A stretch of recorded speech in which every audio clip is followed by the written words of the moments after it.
Hi, I'm Paul Pasulka, Ivy Masters Learning Center and ivymasters.com. And today we're going to look at Test 1, Section 2, number 17, which reads, according to Box, a leading Greenland expert, tundra fires in 2012 from as far away as North America produced great amounts of soot. Some of it drifted over Greenland in giant plumes of smoke and then fell as particles onto the ice sheet. The first thing you might notice here, in the sentence there is an appositive. So how do we identify an appositive?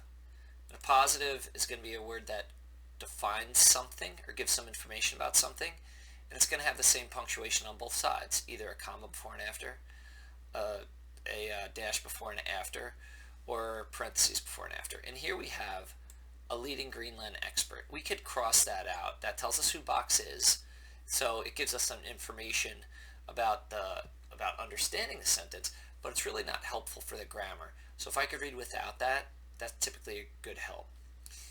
Now, there's a couple of concepts that are being tested here. Number one, if we look at answer choice A, the word it is called a pronoun. Every pronoun has something called an antecedent, which is the noun that the pronoun refers to or replaces. So what is the antecedent of it? It looks like it would be soot, because soot is what drifted over Greenland. So if I read with soot in place of the sentence should make sense. According to Box, tundra fires in 2012 from as far away as North America produced great amounts of soot. Some of soot drifted over Greenland in giant plumes of smoke and then fell as particles onto the ice sheet. Some of soot doesn't really make sense, so it's not that one. Another concept that's being tested here is, it's called a comma splice.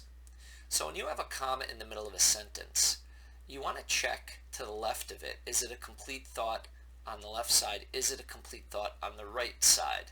If there's a complete thought before and after the comma, then it's called a comma splice. It's a type of run-on sentence, and that's not going to be the correct answer. So keeping that in mind, I'm going to read with answer choice B in place.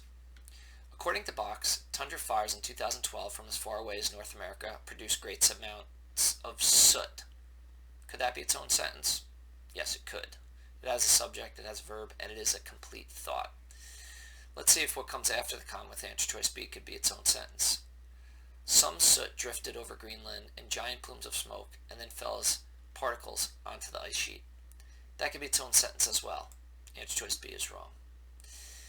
Let's read it with answer choice D in place, doing the same thing. Now we already read before this comma, and we saw that it's a complete thought. So we're going to delete the underlined portion and read what comes after the comma and see if that's a complete thought. Some drifted over Greenland in giant plumes of smoke and then fell as particles onto the ice sheet. That could be its own thought as well. That's a complete thought. Subject some, verb is drifted, complete thought, D is wrong. So the correct answer does wind up being C. And what we get is, according to Box, tundra fires in 2012 from as far away as North America produced great amounts of soot, comma, some of which drifted over Greenland in giant plumes of smoke and then fell as particles onto the ice sheet.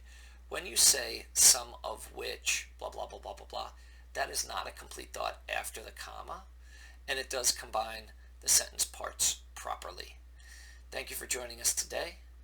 My name is Paul. You could click like if you liked this video. You could leave in the comments a video on any question that you would like to see the answer to from any official SAT or ACT or PSAT. You could also click subscribe so you don't miss anything, and share this with someone who has trouble with comma splices or who has trouble with pronoun antecedent. Hope you're well. Have a great day.